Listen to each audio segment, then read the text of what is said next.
Anda tengah mendengarkan KBR, radio berjaringan yang berpredikat terverifikasi oleh Dewan Pers. Saatnya Anda dengarkan Ruang Publik KBR yang dipersembahkan oleh Komite Nasional Pengendalian Tembakau.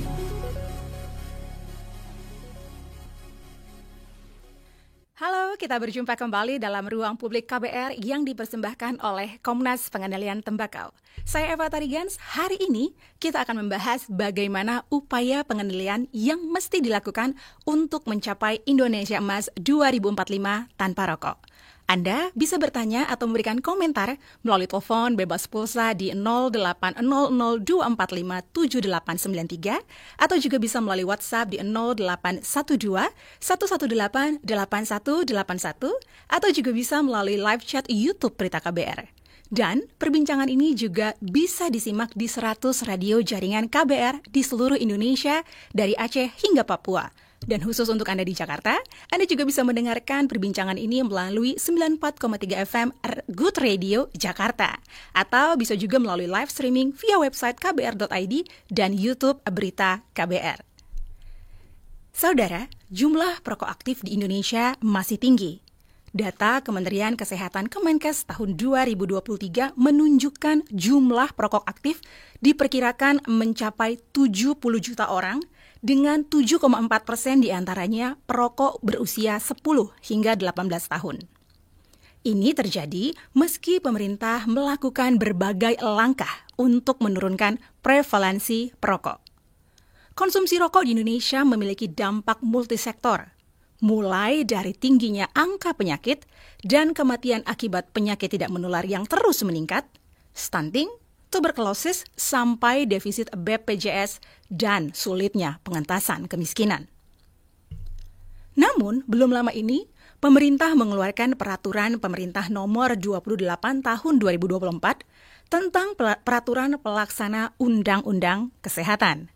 Di dalamnya, berisi larangan penjualan rokok kepada orang di bawah usia 21 tahun dan perempuan hamil, larangan penjualan rokok batangan, larangan penjualan rokok dalam jarak 200 meter dari sekolah dan taman bermain, serta ketentuan soal rokok elektrik. Untuk menekan ketertarikan, iklan rokok di media sosial dan di sekitar sekolah juga dilarang. Harapannya, tentu aturan ini akan berdampak pada menurunkan prevalensi perokok anak dan remaja. Karena Indonesia ingin mengejar target Indonesia Emas 2045 yang tertuang dalam kerangka upaya transformatif super prioritas di RPG PN 2025-2045. Bagaimana evaluasi kebijakan dan upaya yang dilakukan selama ini dalam menurunkan prevalensi perokok? Dan apa saja yang mesti diperkuat? Kita akan berbincang lebih jauh soal ini, termasuk apa saja sih yang dibutuhkan untuk mewujudkan Indonesia Emas 2045 tanpa rokok. Saat ini sudah bersama saya dua orang narasumber. Selamat pagi kepada Program Manajer Komnas Pengendalian Tembakau, Mbak Nina Samidi. Selamat pagi Mbak Nina. Selamat pagi Mbak Eva. Apa kabar nih? Sehat-sehat ya. Udah siap nih ya kita ngobrol pagi hari ini ya. Ini topiknya luar biasa, Indonesia Emas 2045. Dan ada juga Mas Manik Margana Mahendra selaku Executive Director IYCTC, Indonesian Youth Council for Tactical Changes. Halo, selamat pagi Mas. Halo, selamat pagi Mbak. Selamat pagi Mbak Nina. Apa kabarnya juga pagi ini, sehat ya Mas ya? Kabar baik, kabar baik. Alhamdulillah, puji Tuhan kalau begitu. Nah ini mungkin saya langsung aja bertanya untuk keduanya nih ya. Karena ini topiknya sangat dekat sekali sama kita anak-anak muda. Masih muda ya kita ya, bertiga sih muda banget nih ya. Nah ini Indonesia tanpa rokok demi mencapai generasi emas 2045. Kira-kira mungkin nggak sih ini terjadi? Apakah pemerintah menurut Mas dan Mbak ini punya peta jalan menuju ke sana? Mungkin dari Mbak Nina dulu. Ya, terima kasih Mbak Eva. Ini pertanyaannya sebenarnya lebih cocok pemerintah langsung yang menjawab ya. Karena kita sendiri juga bertanya-tanya ya. Tapi mungkin kita bisa tarik garis mundur sedikit. Jadi kalau kita ngelihat RPJPN target ke 2045, sebenarnya pemerintah punya beberapa target indikator yang masuk ke bagian kesehatan untuk semua atau Health for All. Nah, mulai dari peningkatan usia harapan hidup di 2045 mencapai 80 tahun, kemudian kesehatan ibu dan anak itu mencakup angka kematian ibu dan prevalensi stunting yang ditekan sampai 5%. Kemudian ada insiden TB yang diturunkan sampai 76 orang per 100.000 penduduk. Dan kemudian cakupan kepesertaan jaminan kesehatan nasional dan di perlindungan sosial yang adaptif itu ada tingkat kemiskinan yang diturunkan sampai 0,5 sampai 0,8%. Ini sebenarnya target-target yang ambisius, dan mengingat kami melihat selalu selama ini dalam analisis-analisis tim pakar kami menghubungkan ternyata ada hubungan antara perilaku merokok dengan target-target tadi. Jadi sebenarnya pemerintah bisa menjadi salah satu alasan untuk menempatkan penurunan prevalensi perokok menjadi salah satu indikator yang mendukung indikator-indikator tadi. Nah, tapi memang mungkin kalau kita melihat mereka belum punya ya peta jalan yang benar-benar peta jalan untuk penurunan prevalensi perokok. Walaupun Kemenkes pernah punya, tapi sepertinya tidak pernah dimonitor dan tidak ada evaluasi sehingga kami tidak yakin gitu. Nah, harapan kami sebenarnya dalam waktu dekat minimal pemerintah itu selalu memasukkan target-target yang kuat, yang jelas dalam RPJMN ya yang 5 tahunan sehingga nanti sedikit-sedikit kita bisa tahu sebenarnya sejauh mana sih apa langkah-langkah yang harus diambil untuk mencapai target tersebut minimal di setiap RPJMN dan kemudian nanti akhirnya target RPJPN-nya tercapai. Oke, mungkin kalau dari Mas Manik seperti apa nih? Dari kacamatanya Mas Manik nih. Anak muda Iya Mbak, ya. kalau bagi kami ya, buat orang-orang muda yang pernah berhasil mendorong Soekarno untuk memproklamirkan kemerdekaan gitu ya, artinya sebenarnya nggak ada yang nggak bisa, nggak ada yang mustahil untuk bisa dilakukan. Dan apa yang paling penting justru adalah melihat bagaimana komitmen dari pemerintah sendiri untuk bisa melakukan hal tersebut. Karena kalau kita bisa lihat misalnya contoh paling dekat itu New Zealand, mereka bahkan bisa membuat kebijakan yang melarang anak-anak gitu ya tahun kelahiran 2015 ke atas untuk tidak mengkonsumsi produk rokok lagi atau produksi tembakau lagi. Ataupun juga yang paling dekat misalnya Malaysia seperti itu. Nah, apa yang mau kami maksud adalah kita bisa lihat bahwa ada rencana, ada ya pematangan peta jalan yang kemudian dilakukan oleh pemerintah dan harapannya adalah kita bisa mengurangi itu. Dan nggak bisa tiba-tiba, kita setuju, nggak bisa yang namanya tiba-tiba 2045 hilang gitu ya, tapi harus ada proses gitu. Nah, prosesnya dari mana? Tadi sudah dimention oleh Mbak Nina Samidi bahwa kita bisa memasukkan itu dalam program yang sangat rencana, misalnya di dalam RPJMN gitu ya, 2025-2029, setidaknya 5 tahun sekali kita punya pemimpin gitu kan. Setiap pilpres harusnya kita juga menghasilkan RPJMN yang juga harapannya punya keberpihakan gitu ya, kita sebutnya keberpihakan terhadap anak-anak dan juga remaja kita. Jadi ini bisa atau tidak tentu bisa sebenarnya asalkan ada komitmen dan juga perencanaan. Nah, dari mana proses perencanaan itu bisa dimulai dengan memasukkannya ke dalam peta jalan di RPJMN maupun RPJPN. Tapi kalau menurut Mas Manik sendiri nih, ini apakah pengendalian konsumsi rokok ini menjadi isu nasional yang mendesak nih kalau dikaitkan dengan target Indonesia Emas 2045? Sangat mendesak, Mbak. Kenapa mendesak? Karena tadi misalnya Pusat Kajian Jaminan Sosial Universitas Indonesia, mereka menemukan bahwa anak-anak yang tinggal bersama dengan keluarga perokok itu punya potensi kejadian stunting 5,5% lebih tinggi dibandingkan dengan anak-anak yang tidak tinggal dengan keluarga perokok. Artinya orang yang merokok, baik itu anak-anak maupun juga orang dewasa, itu punya kemungkinan akhirnya menyumbang angka stunting itu sangat besar kepada negara gitu ya. Kemudian kita juga bisa lihat bahwa rokok ini juga penyumbang konsumsi pada garis kemiskinan. Jadi selain beras, konsumsi tertinggi kedua setelah beras bagi keluarga miskin adalah rokok. Itu bayangin, mereka bukannya beli telur tapi beli rokok duluan gitu. Jadi ini sangat-sangat berhubungan dengan tujuan kita untuk menurunkan prevalensi perokok anak, menurunkan angka prevalensi stunting, juga menurunkan angka kemiskinan ekstrim. Jadi sangat-sangat relevan dan sangat-sangat berhubungan, Mbak, dengan RPJMN maupun RPJPN. Luar biasa ya, ternyata setelah beras tuh yang dibutuhkan kedua rokok, bukannya lauk pauk dan yang lain ya. Betul, betul. Tapi untuk ke Mbak Nina nih, kan kita sudah tahu juga ya Mbak Nina kalau PP Kesehatan tuh sudah disahkan seperti itu. Nah, kalau Mbak Nina sendiri melihat seperti apa sih implementasinya? Apakah sudah mulai berjalan? Iya, sebenarnya baru disahkan Agustus lalu ya. Jadi Mhm. memang ini masih panas, fresh from the oven, bahkan belum Iya, hangat gitu. Masih panas banget. Panas artinya juga masih banyak sekali reaksi respon dari front groups-nya industri gitu. Jadi memang apa namanya aturan yang baru ditetapkan ini membutuhkan fokus dan pekerjaan yang intens, terutama dari Kementerian Kesehatan sebagai stakeholders leading sektor ya. Tapi kami sendiri CSO berusaha untuk memberikan dukungan dengan berbagai asistensi teknis yang dibutuhkan gitu. Sehingga sebenarnya kalau mau ditanya implementasinya sejauh mana, belum jauh sama sekali.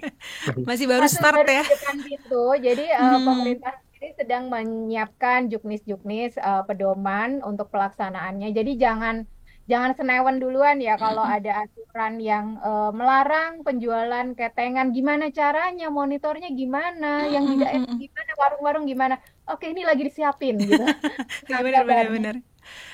apa namanya ya memang agak rumit tapi bisa kok di mana-mana di negara lain bisa. Jadi ini semoga sih nanti bisa segera diterapkan karena memang ada beberapa aturan yang diberi waktu sampai 2 tahun ya baru Mhm. Mhm.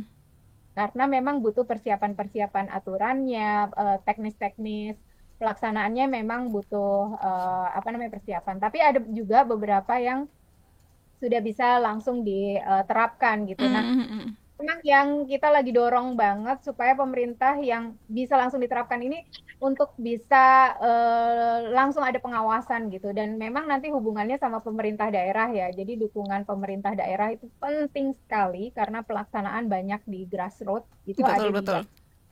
dan juga di kementerian teknis terkait. Nah, tadi Mbak Nina menyinggung dari kementerian yang lain. Nah, gimana nih menurut Mbak sendiri kalau PP ini sebenarnya perlu nggak sih dijalankan sama kementerian lain untuk mendukung target Indonesia Emas 2045 ini? Bukan perlu tapi harus. Harus ya, justru ya, Jadi wajib harus. gitu ya. Jadi pengendalian tembakau nanti Manik bisa lebih cerita ya, karena Manik udah beberapa kali ke negara-negara lain yang bagus penerapannya. Nanti kita bisa ngelihat bahwa ternyata pengendalian tembakau itu kalau mau komprehensif itu harus dilakukan bersama-sama. Jadi memang Betul. ini adalah kebijakan yang multisektor karena dampaknya kemudian juga mulai dari pra-market sampai post-market itu tuh semua multisektor melibatkan apa namanya kementerian lain. Nah, bagaimana dengan APP yang baru ini? Apakah juga harus melibatkan kementerian lembaga lain? Harus. Kayak tadi penjualan ketengan, kita harus melibatkan Kementerian Perdagangan. Betul. Terus larangan iklan di sosial media harus melibatkan Komdigi sekarang ya. Terus Betul. kemudian ada apa namanya eh pengawasan iklan 500 meter dilarang dari sekitar sekolah, berarti harus melibatkan Kemendagri, Kemendikbud dan seterusnya. Jadi ini harus didukung semua sektor banget sih Mbak. Dan Mhm. Bappenas sendiri sebagai misalnya dia adalah kementerian yang mencakup rencana keseluruhan juga harus ikut mengawasi karena ini nanti akan menyangkut pada target-target yang harus dicapai oleh pemerintah secara keseluruhan. Jadi memang ini harus ya, tapi sayangnya memang ada beberapa resistensi yang muncul dari kementerian yang cenderung nggak mau repot mungkin ya, atau ya kalau dibilang membela industri ya mungkin karena tupoksinya memang di sana, tapi ini sangat disayangkan dan ini memang tantangannya setiap negara yang menerapkan tobacco control dengan baik memang akan selalu mendapatkan tantangan dari kementerian yang lebih cenderung ingin meningkatkan industri. Jadi ini PR bersama ya. Jadi semua harus ikut nimbrung, bahkan Kementerian Perindustrian, Kementerian Pertanian itu juga harus ikut mendukung gitu. Dan ini sudah diatur di dalam PP. Disebutkan secara eksplisit menteri ini semuanya masuk, bahkan Menteri Perlindungan Perempuan dan Anak, Menteri sosial itu ada di dalam PP. Jadi memang mau nggak mau mereka harus terlibat.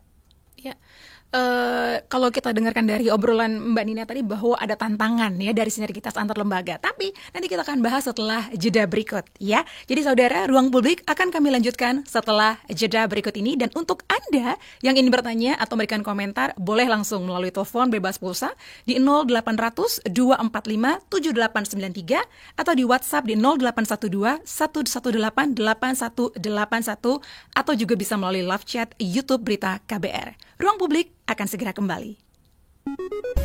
Masih Anda dengarkan Ruang Publik KBR yang dipersembahkan oleh Komite Nasional Pengendalian Tembakau.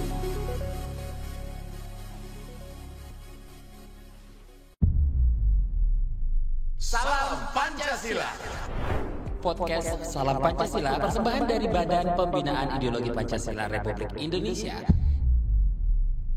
Event terakhir saya itu dilaksanakan di Solo ya kan, di Jawa Tengah. Nah itu kali pertamanya saya menginjakan kaki di Jawa Tengah, Surakarta. Nah itu Beda lagi iya, tuh. beda lagi. Jadi kan kalau Jakarta itu kan terkenal dengan budaya nyablaknya gitu ya, to the point lah gitu. Benar. Kalau Jawa Tengah kan dia ramah tamah, kemudian tungkem, Lebih lembut lah ya, lebih nggak adem nyablak gitu, kayak lebih Jakarta adem gitu ya. Nah itu kan saya nganggapnya bukan sebuah culture shock, tapi sebagai sebuah pengalaman baru yang berbeda gitu. Jadi kalau kata pepatah mah di mana bumi dipijak, Di situ lagi di dijunjung. Nah itu, jadi soal keberagaman ini saya sikapi dengan sebagai sebuah hal yang harus disyukuri gitu. Apalagi ini pengalaman yang sangat keren lah gitu, bisa berada dalam keberagaman gitu. Ada 2 orang yang bisa mengibarkan bendera merah putih di internasional. Pertama delegasi Kunjungan presiden. Nah kemudian kedua adalah atlet prestasi. Ya, nah itu merupakan sebuah kebanggaan gitu karena Ya. kalau Mas Don tanya ke para atlet nih, bukan cuma atlet difabel, tapi atlet umum juga, pasti keinginan mereka itu yaitu membawa bendera Indonesia berkibar di tingkat tertinggi gitu. Betul. Nah, kalau menurutku profesi atlet adalah salah satu profesi yang memang paling patriotik gitu, memiliki jiwa nasionalisme yang paling tinggi gitu. Kenapa? Karena ya kita rela panas-panasan, latihan ya kan dari pagi sampai sore, kemudian malam, kemudian sampai cedera-cedera. Nah, itu kan demi apa? Demi ya untuk membawa nama Indonesia di tingkat tertinggi lah gitu. Itu dia tadi salah satu cuplikan podcast Salam Pancasila. Nah buat kamu yang mau dengerin podcast Salam Pancasila persembahan dari Badan Pembinaan Ideologi Pancasila Republik Indonesia, kalian bisa dengarkan langsung di kbrprime.id, Spotify, Noise, dan platform mendengarkan podcast lainnya. Yuk kita belajar bersama untuk menjadi warga negara yang lebih peduli dan cinta tanah air. Salam Pancasila. Sekarang nomor telepon bebas pulsa KBR menjadi 0800 2457 893. Jangan lupa 0800 2457 893.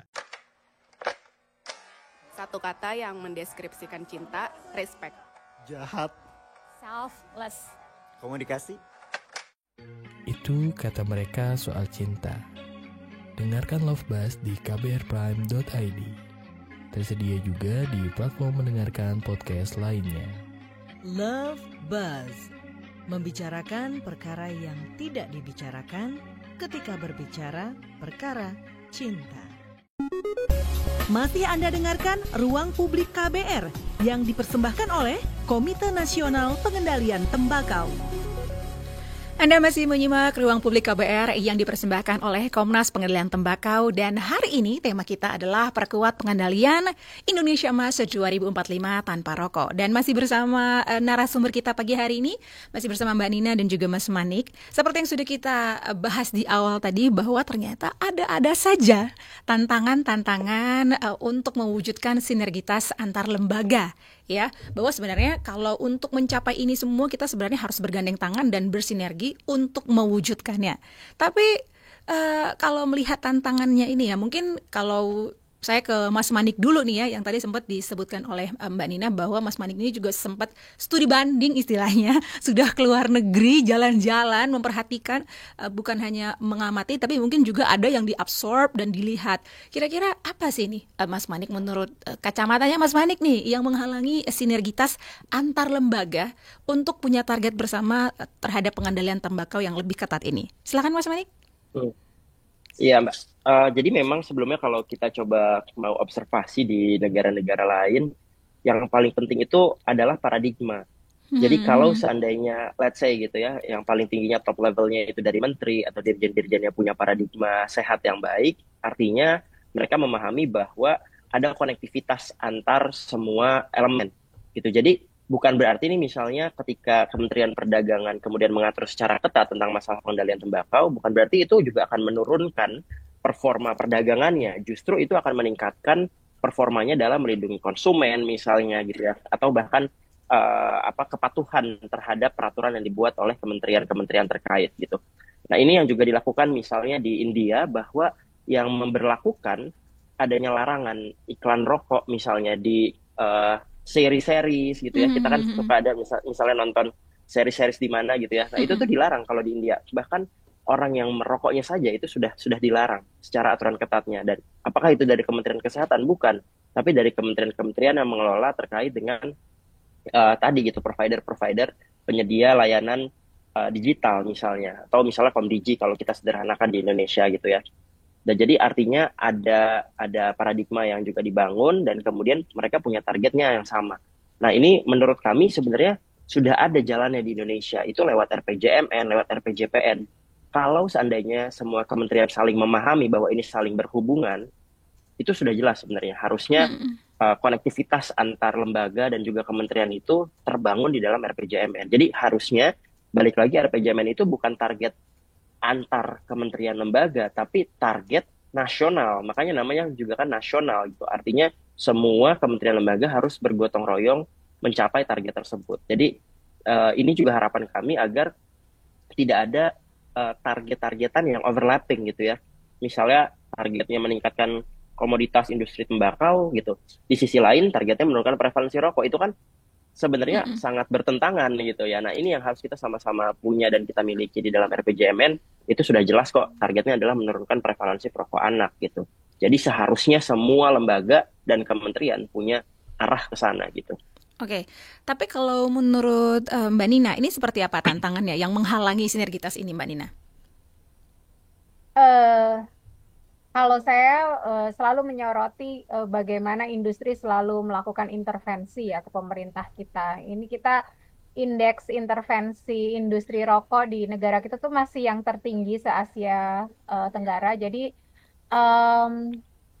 semua kebijakan apapun yang diambil oleh pemerintah untuk memperketat konsumsi rokok pasti akan mendapat tantangan yang cukup berat dari industri, dan mereka melakukan intervensi dari berbagai sisi, bukan hanya dari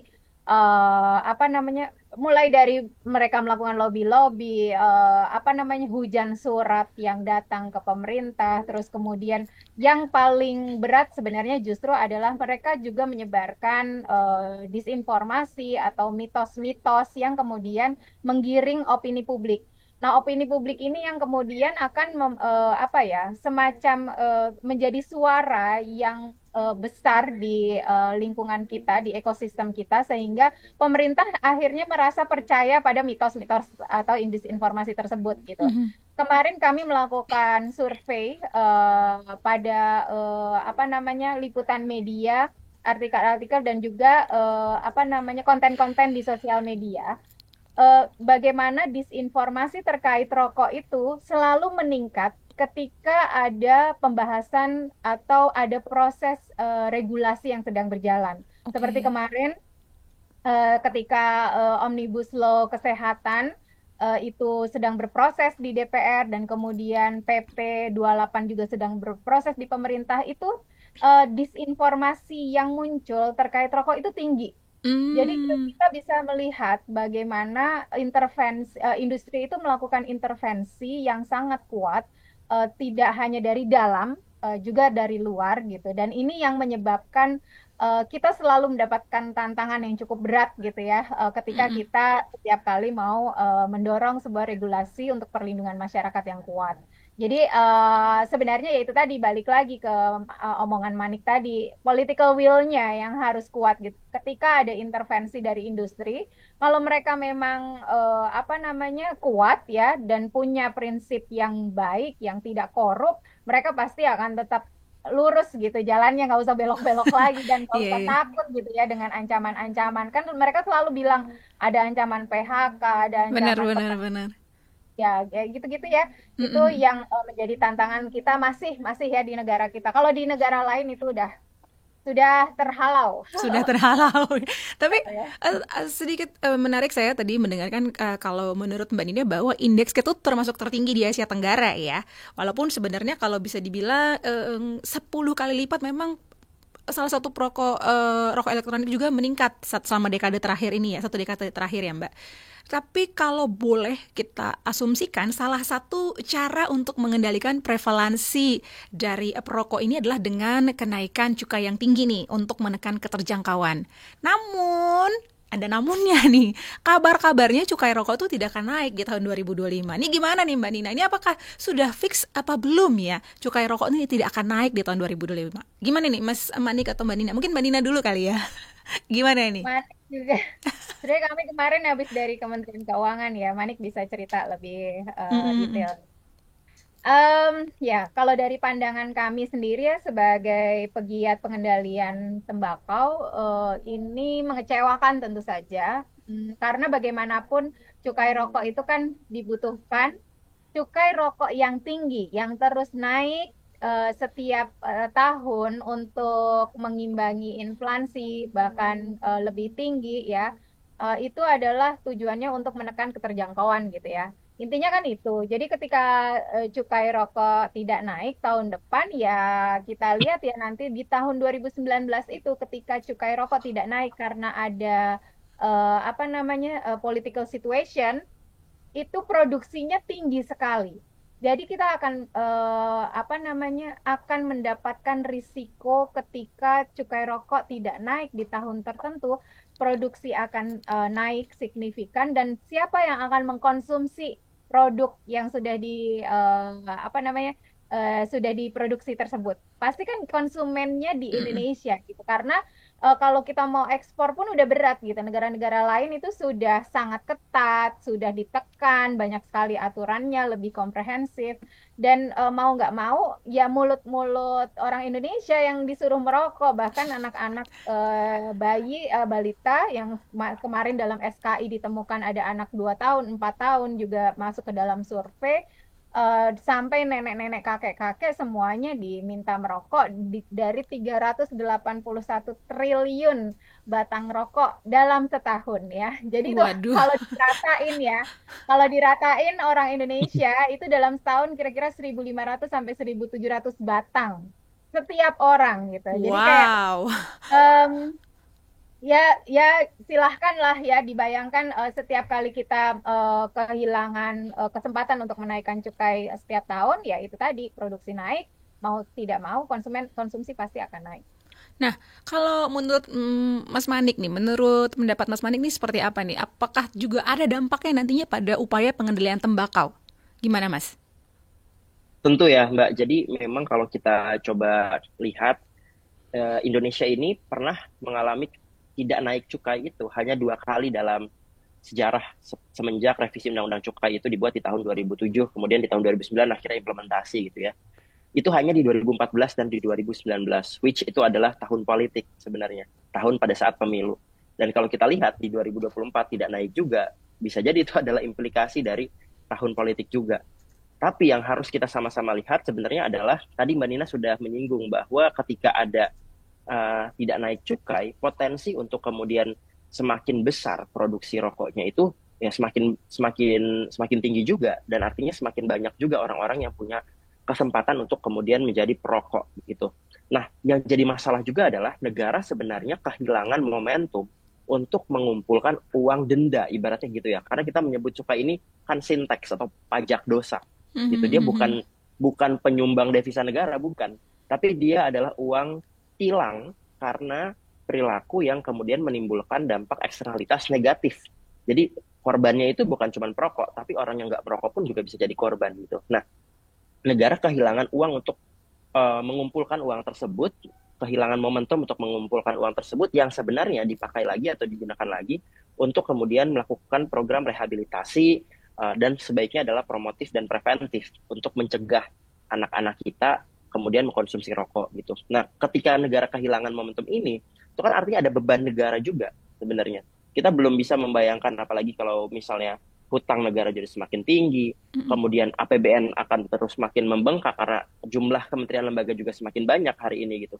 Dari mana kita bisa mendapatkan anggaran-anggaran itu gitu. Jadi balik lagi, uang denda ini sebenarnya adalah momentum bagi negara untuk melakukan upaya pengendalian tembakau yang lebih baik. Lewat mana? Lewat preventif dan promotif dan preventifnya.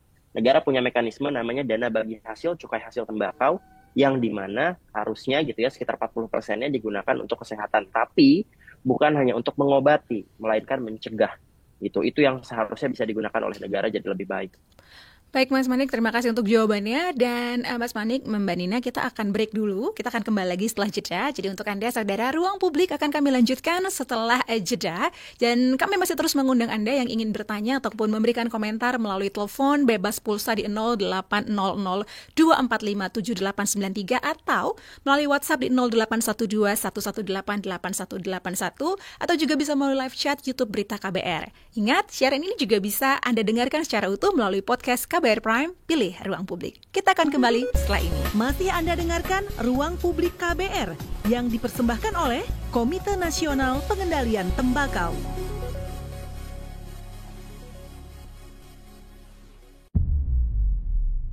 Salam Pancasila.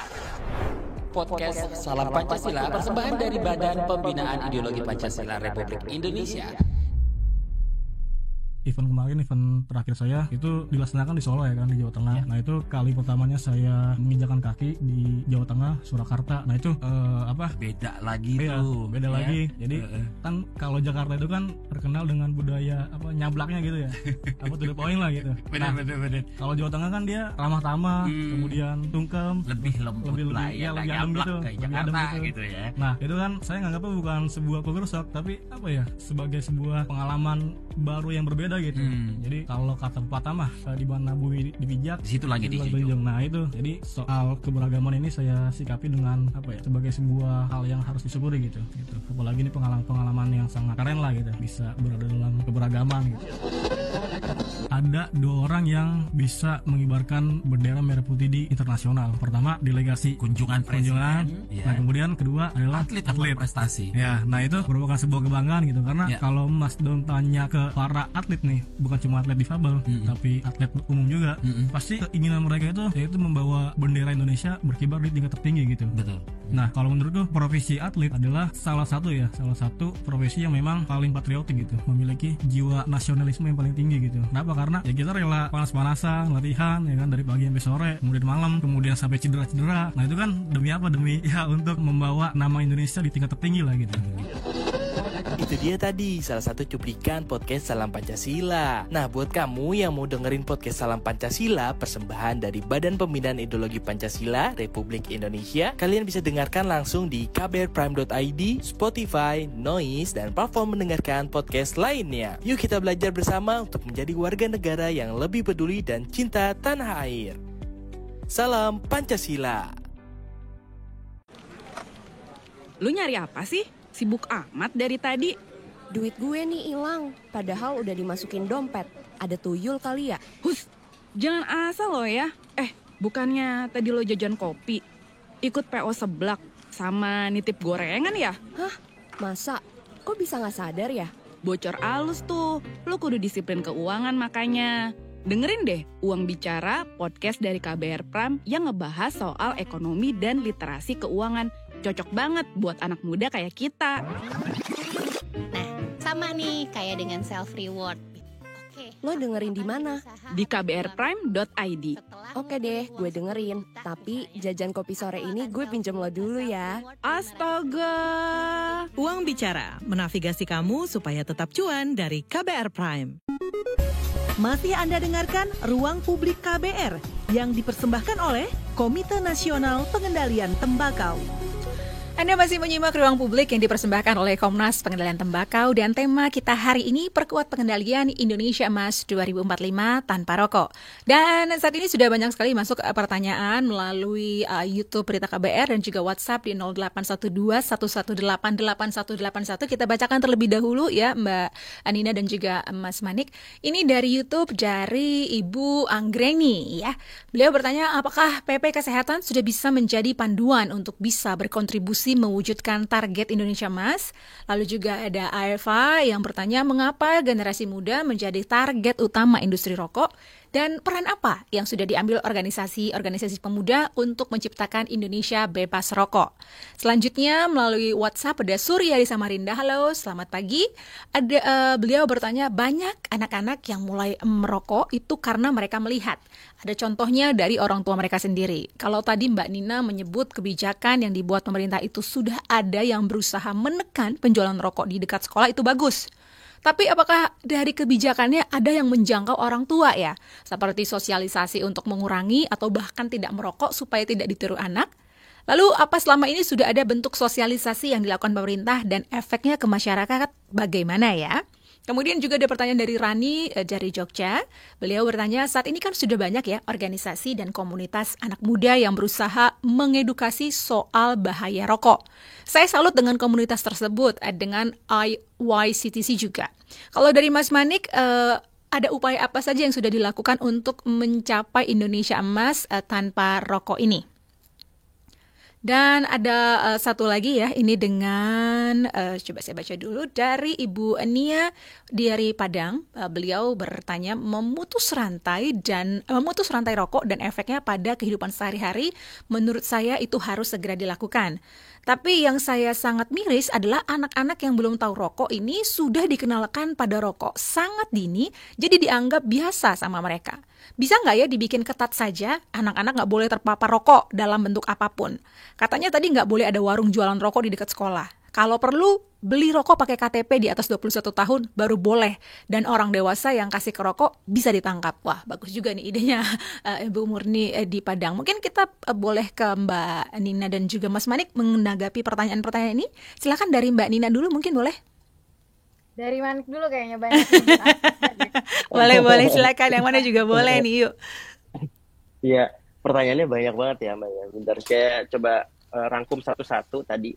Jadi kalau kita bicara soal partisipasi, saya bilang yang orang-orang muda dulu. Kebetulan kemarin juga kita baru merayakan Hari Pahlawan, which kalau kami coba sama-sama merefleksikan diri bahwa kalau pahlawan itu kan dulu berjuangnya pakai bambu runcing gitu ya.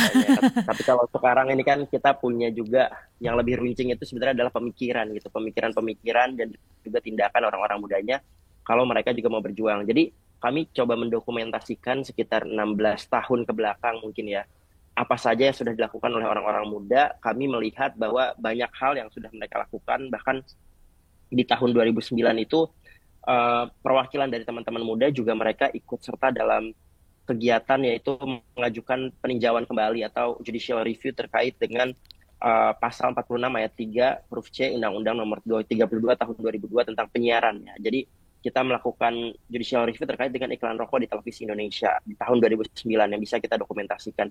Sampai dengan kita melakukan demonstrasi, aksi massa turun ke jalan yang kami rasa itu juga adalah bentuk ketajaman pemikiran orang-orang muda. Jadi mereka juga menyampaikan keresahannya di pinggir jalan, menyampaikan itu ke dalam pemerintah, ikut serta mendorong kebijakan misalnya lewat pengesahan FCTC gitu ya, atau PP 109 tahun 2012 misalnya. Dan ada juga anak-anak yang kemudian mengirimkan surat untuk Pak Jokowi, surat untuk Presiden terkait dengan masalah pengendalian rokok di Indonesia seperti apa, hingga akhirnya ada koalisi yang juga terbentuk. Itu sebenarnya lahir atas dasar kegelisahan orang-orang muda terhadap masalah rokok. Misalnya adalah salah satunya IYCTC, atau ada Forum Anak Nasional misalnya yang juga dibentuk untuk saling melindungi satu sama lain. Jadi orang-orang muda kita, atau saya bisa sebutnya sebagai koalisi masyarakat sipil, itu sudah melakukan apa yang bisa mereka lakukan tanpa pajak gitu ya, tanpa pajak. Artinya mereka melakukan ini voluntarily dan juga mereka melakukan perjuangan ini yang harapannya bisa ikut serta menguatkan kepercayaan pemerintah gitu. Ya, kalau misalnya pemerintahnya sudah melihat dukungan dari masyarakat, maka sudah seharusnya pemerintah kemudian tadi segeralah melakukan implementasi dari peraturan pemerintah misalnya gitu. Nanti mungkin bisa dijelaskan lebih detail sama Mbak Nina, tapi dalam masa transisi ini bagaimana melakukan implementasinya sebenarnya adalah dengan membuat peraturan-peraturan teknis yang kemudian tadi lebih jelas gitu, lebih jelas dan lebih berpihak kepada anak-anak dan juga orang muda. Yang dari tadi nih saya udah bilang dari sekitar 16 tahun lalu yang bisa kami dokumentasikan, mereka udah berusaha keras gitu. Bahkan kalau Komnas PT udah dari 1998 gitu. Jadi koalisi masyarakat sipil sudah melakukan tugasnya sebagai watchdog bagi pemerintah, dan harapannya pemerintah bisa kemudian mengimplementasikan peraturan-peraturan yang punya sekali lagi keberpihakan pada anak-anak dan juga remaja kita untuk terlindungi dari masalah adiksi rokok gitu. Oke. Mungkin dari Mbak Nina, dari point of view Mbak Nina untuk menjawab beberapa pertanyaan yang sudah masuk tadi. Silakan Mbak Nina. Ya, mungkin beberapa ya. Jadi tadi ada pertanyaan bagaimana PP bisa menekan prevalensi perokok gitu ya, PP yang baru ya. Sebenarnya ini juga pertanyaan yang sama sih ya dari kita ya, karena kelemahan kita adalah seringkali ada regulasi tapi sebagai regulasi macan ompong gitu ya, karena memang tidak diimplementasikan dengan baik. Makanya ketika PP ini lahir, kami masyarakat sipil benar-benar ingin memastikan bahwa PP ini nanti benar-benar diterapkan sesuai dengan harapan kita ya. Ada selain Juknis tadi, sistem pengawasannya, apakah ada aplikasi digital yang bisa mengawasi, memonitor, bahkan masyarakat bisa ikut mengawasi dan melakukan pengaduan gitu ya. Ini kelihatannya sepele tapi penting banget, karena yang perintilan ini ya yang membuat sebuah aturan benar-benar bisa berjalan. Karena ya itu tadi memang pertanyaan-pertanyaan seperti gimana ngawasinnya, terus pakai KTP atau enggak, apa segala macam itu harus dibuat sistemnya gitu ya untuk memastikan ini jalan.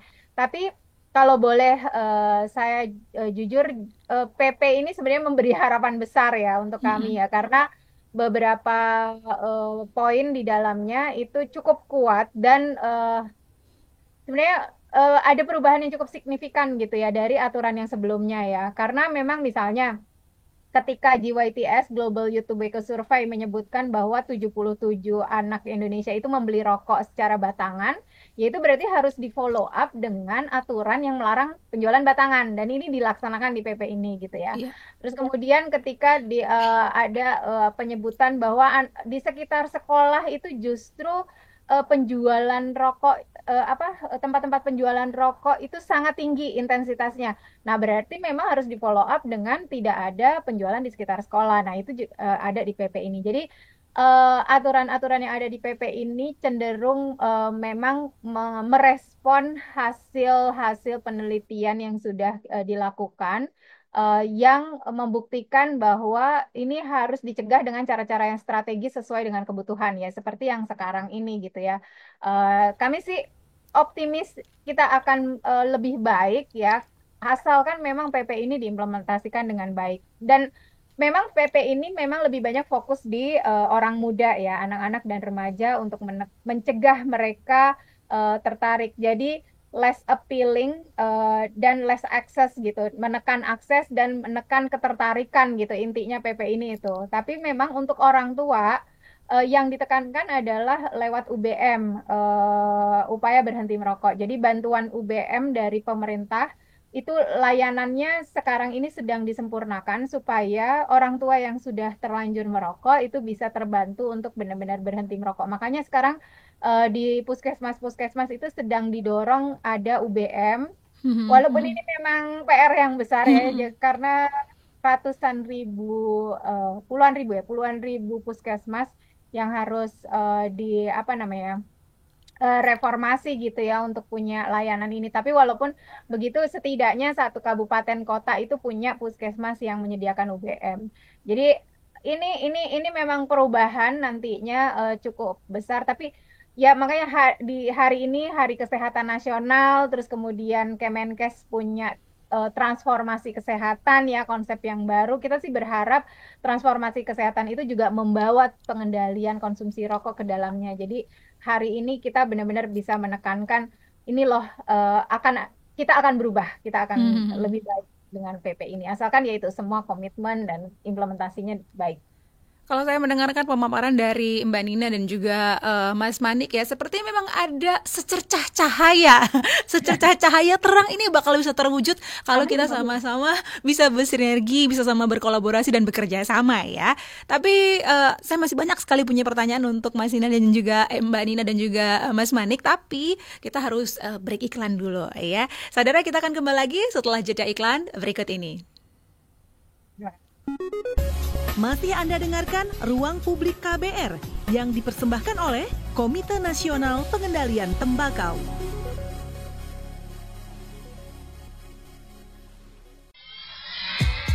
Yuk follow social media KBR, Twitter @beritaKBR, Instagram @kbr.id, YouTube Berita KBR.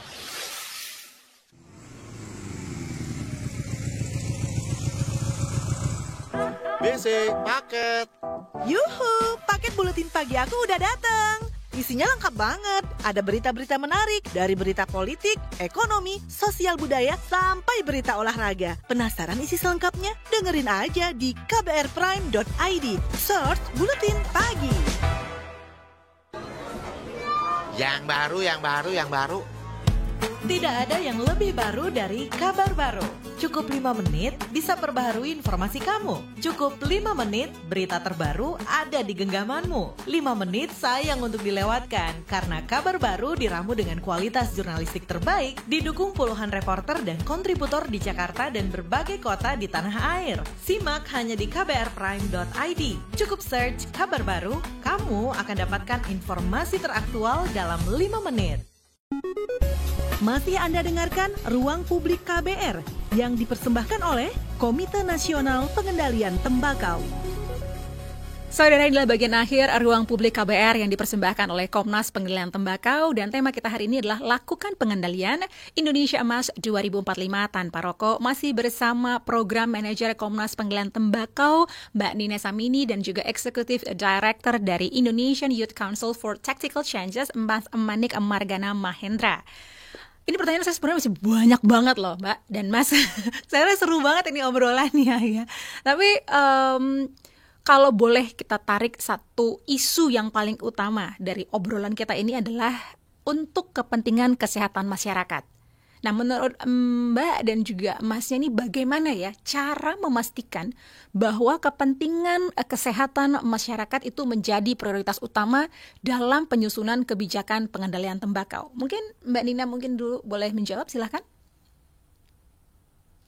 Ya, sebenarnya kan sebenarnya prinsip dasar dulu ya, apa sih yang dibutuhin masyarakat gitu kan.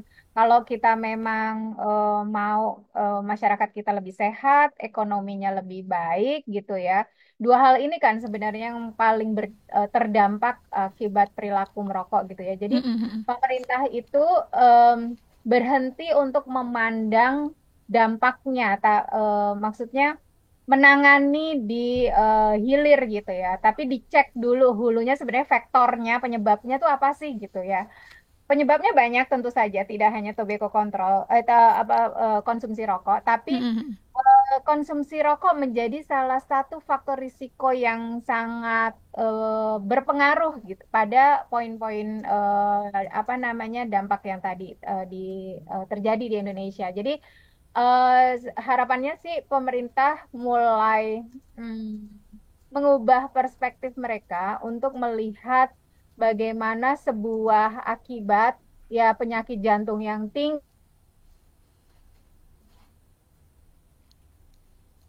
Halo Mbak Dina, ini sepertinya sinyalnya ya lagi freeze sepertinya nih. Atau mungkin saya lanjutkan ke Mas Manik dulu ya sambil menunggu Mbak Nina. Ya. Ini gimana Mas Manik? Mungkin menurut point of view Mas Manik? Ya, kalau menurut kami dari IYCTC yang juga yang mungkin mewakili teman-teman orang-orang muda di Indonesia melihat tentang masalah kesehatan masyarakat gitu ya, dan juga masalah pengendalian konsumsi rokok ini itu sebenarnya saling punya keterikatan gitu ya.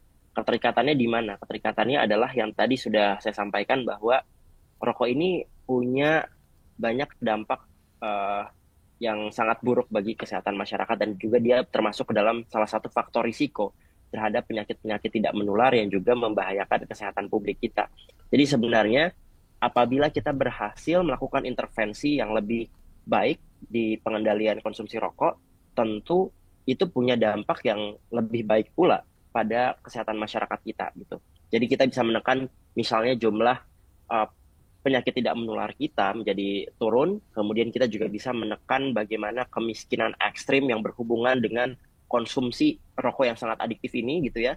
Kita juga harapannya bisa menekan angka prevalensi stunting gitu. Yang digadang-gadang masalah stunting ini sebenarnya kan masalah Indonesia. Kita ingin punya sumber daya manusia yang berkualitas, kita ingin punya generasi emas gitu ya, which itu hanya bisa tercapai apabila generasinya tidak terkena stunting. Artinya masalah stunting ini kan irreversible. Orang-orang yang kemudian sudah kejadian stunting gitu ya, mereka bukan hanya tidak tinggi dalam konteks fisik gitu ya, tapi kemampuan kognitif mereka dalam berpikir itu pun juga akhirnya tidak sebaik teman-teman seangkatannya, ibaratnya seperti itu. Jadi kesehatan kita ini sangat berhubungan dengan kualitas sumber daya manusianya. Dan apabila itu tidak dilakukan, apabila pemerintah kemudian lalai melakukan konsep pengendalian konsumsi rokok atau dalam hal ini adalah pengendalian tembakau gitu ya, maka yang jadi taruhannya sebenarnya adalah generasi emas di tahun 2045. Jangankan kita bicara 2045, dekat-dekat ini aja saya rasa dan saya sangat yakin bahwa kita justru memiliki beban kesehatan yang sangat berat, beban generasi yang sangat berat. Gitu. Jadi negara harus segera mengambil sikap, dan salah satunya adalah PP turunan dari Undang-Undang Kesehatan ini, menurut kami tadi yang Mbak Dina sudah sampaikan juga adalah harapan bagi kita untuk punya peraturan dan regulasi yang lebih berpihak kepada perlindungan kesehatan kita dan kedepannya adalah generasi kita. Oke, mungkin Mbak Nina tadi sempat freeze ya kita, Mbak Nina ya, mungkin boleh dilanjutkan tadi kira-kira mau melanjutkan obrolan yang tadi, silakan Mbak Nina.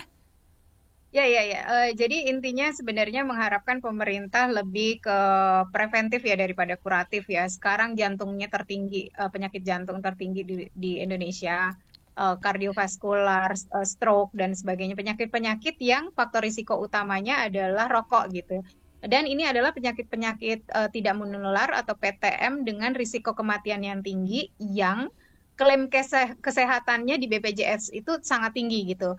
Sementara kita tahu ya BPJS defisit, dan defisitnya itu 15-17 triliun itu adalah klaim-klaim untuk masalah-masalah penyakit yang faktor risikonya merokok. Jadi sebenarnya kalau pemerintah nggak mau rugi ya udah ini harus benar-benar ditangani serius loh. Kalau nggak ya terus-terusan aja klaim JKN itu BPJS habis hanya untuk penyakit-penyakit akibat rokok, terus kemiskinan juga susah ya, program pengentasan kemiskinan gara-gara para penerima bansos justru memakai uangnya untuk beli rokok gitu. Dan juga ya itu tadi risiko stunting, TB, nggak kelar-kelar gitu masalahnya gitu ya. Betul. Kalau mau signifikan perubahannya harus dicari faktornya, harus dicari penyebabnya gitu. Baik, mungkin ke Mas Manik dulu nih ya. Kira-kira, maaf, kalau untuk pemerintah baru ini nih, kalau misalnya Mas Manik melihat kira-kira ada peluang-peluang baru nggak yang ingin didorong oleh IYCTC? Ya, tentu banyak sekali ya. Pertama adalah soal komitmen terkait dengan gizi gitu.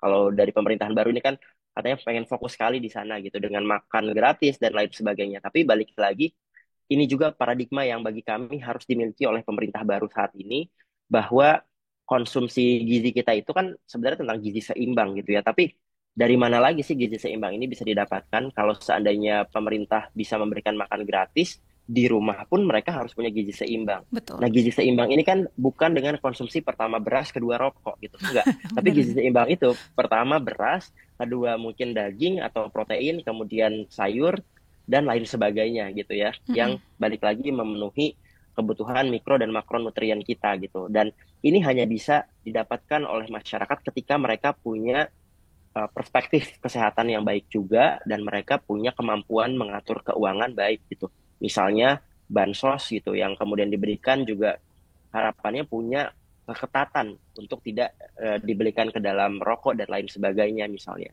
Kemudian kita juga melihat ada potensi untuk kita bisa lebih detail lagi gitu ya terkait dengan masalah kesehatan publik yang saat ini ya Pak Menterinya itu orang yang lama lagi gitu ya. Ibaratnya dia yang sudah menurunkan legacy dari peraturan pemerintah turunan Undang-Undang Kesehatan kemarin, dan harapannya dengan paradigma yang dia sudah miliki di 5 tahun ke belakang itu, sebenarnya 3 tahun lah ya, sekitar 3 tahun ke belakang, dia punya political will yang juga sama besarnya untuk kemudian melakukan petunjuk teknis lebih baik. Jadi menurut kami ini justru akan menjadi legacy yang sangat-sangat baik gitu ya, dan legacy keberhasilan yang sangat baik oleh Menteri Kesehatan apabila beliau berhasil menurunkan petunjuk teknis dari PP ini hingga akhirnya berhasil menurunkan prevalensi perokok anak, bahkan prevalensi perokok usia dewasa juga gitu.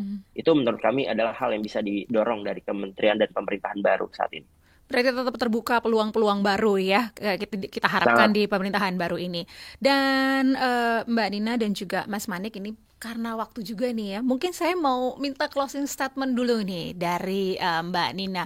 Kira-kira menurut Mbak Nina di Indonesia Emas 2045 tanpa rokok ini seperti apa sih Mbak, dari obrolan kita sejam belakangan ini? Silakan Mbak Nina. Terima kasih Mbak Eva. Sepertinya memang sangat semoga sih nggak utopis ya, tapi kita punya harapan yang besar dan dengan pemerintahan yang baru sekarang juga ya, semoga memang jauh lebih baik gitu ya. Apalagi dengan aturan-aturan kesehatan yang sekarang ada gitu.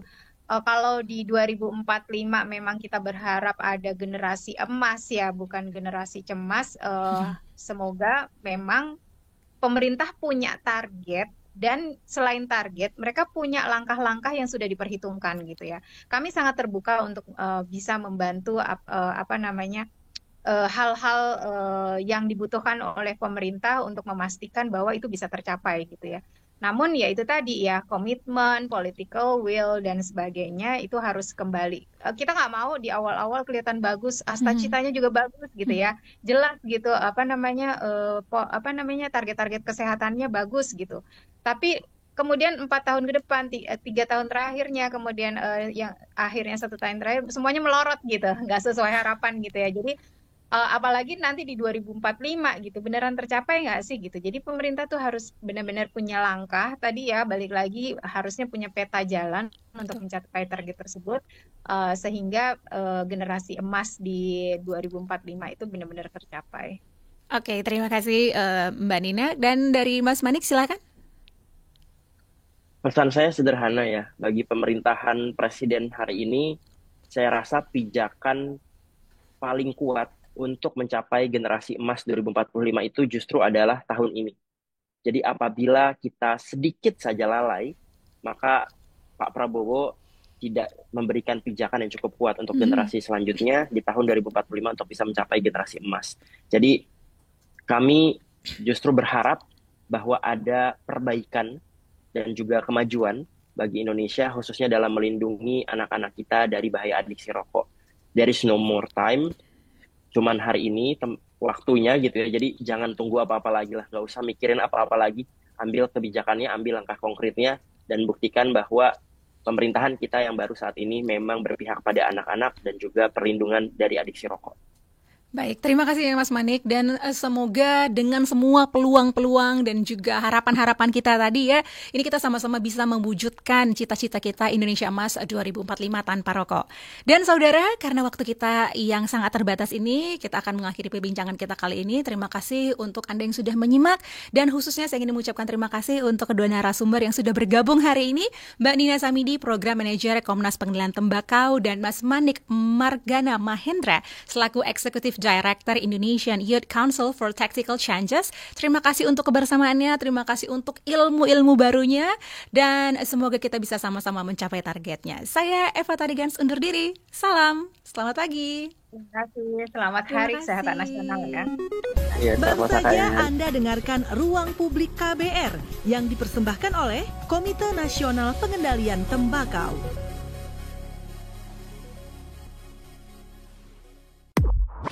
Anda tengah mendengarkan KBR